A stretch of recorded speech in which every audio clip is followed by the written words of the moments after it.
is Fox 5 News at 10, local Las Vegas. Jobs and cheaper electricity bills are coming to the Valley. Hello, I'm Stephanie J. Senator Reid announced a new solar energy facility will be built just south of Henderson. Fox 5's Jen Stephen joins us with more on these plans and what's happening. Jen? Plans to start construction on a new solar manufacturing facility in the Valley will not only put people to work, but will make Nevada a world leader in clean energy. This is News 3 Nightside at 11 with Gerard Ramallo. Good evening. Thanks for joining us. A California-based company is getting ready to put hundreds of southern Nevadans to work, offering a variety of so-called green jobs. Senator Reid, a busy guy this weekend. He flipped the switch today at a new solar power facility in Henderson. It was built with federal stimulus dollars. Many people, as Pat mentioned, are not aware of the cost of energy that's involved in treatment and pumping water into the valley. And so this project helps us so much to lower those costs. Amonix has been a great partner, and in fact, we appreciate their technology and what they have brought to our valley. And especially in this difficult economy, the jobs that are brought here and will be brought here, we appreciate very much. Over the years, we have appreciated the funding that we've received through the EPA. We've been very fortunate to have a great partnership with the EPA as we move forward in our environmental initiatives. Most recently, as Pat mentioned, we did an energy audit at our Alfred Merritt Smith project, and we have found that we are going to be able to save 3.5 million kilowatt hours through that energy audit. That amount of kilowatt hours powers 200 homes. From an EPA perspective, this really represents the future. It represents technology that I heard over drinking some of the delicious water from the tap was brought down from satellites. This was developed for the space program. We're now implementing it, and this really provides a vision to people about what the future can hold. Many people think about solar power, they think about what it can look like on their rooftop, but very few understand that the future of solar power and renewable energy largely is going to be in this state and in Arizona. That's when you think about where the sunshine is, this is where it is. And so these kind of projects show us what can be done on a utility scale. The amount of power here is really starting to be significant. Huge amount of energy across the United States goes into moving water from one place to another and to cleaning the water at the end of the day. These kind of solutions should be done everywhere. This manufacturing plant is really significant. What we're doing is hundreds of jobs.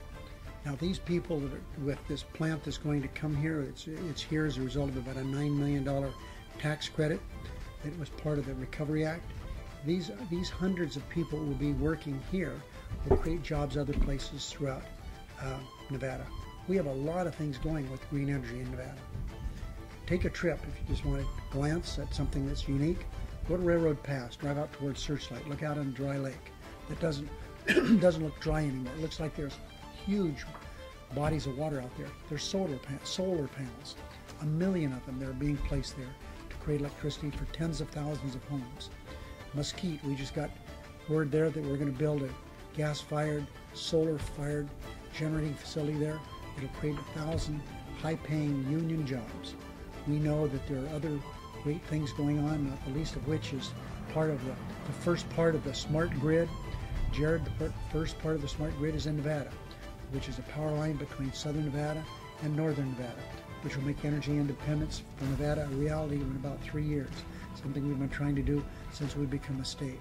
So there are all kinds of good things coming, and we know that we can't depend forever on the gambling industry and the leisure time business, although it's going to continue to thrive and do well. Mining is good, but the one thing that we haven't looked to in the past is green energy, and we've got a lot of it here and we'll continue to develop.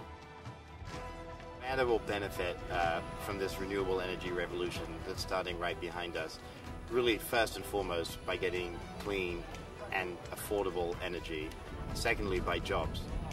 Each one of these panels is going to be constructed here in Nevada by people that really need work. So in this economy where jobs are foremost, these are the kind of jobs that pay well, they're in the community, and they really support a sustainable future. So clean energy, jobs, and ultimately lower bills and less reliance on foreign oil. So it's a national security issue.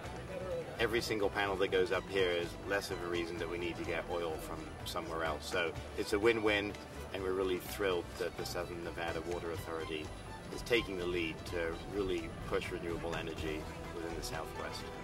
Tell us what the benefit is of having this kind of technology here at a water treatment facility or a public facility. Well, since we're at a water treatment facility, we'll start with water. These units use no water in the generation of their electricity. So that's different than other types of concentrating solar technologies, and we think the no water use is a very big deal in a desert environment.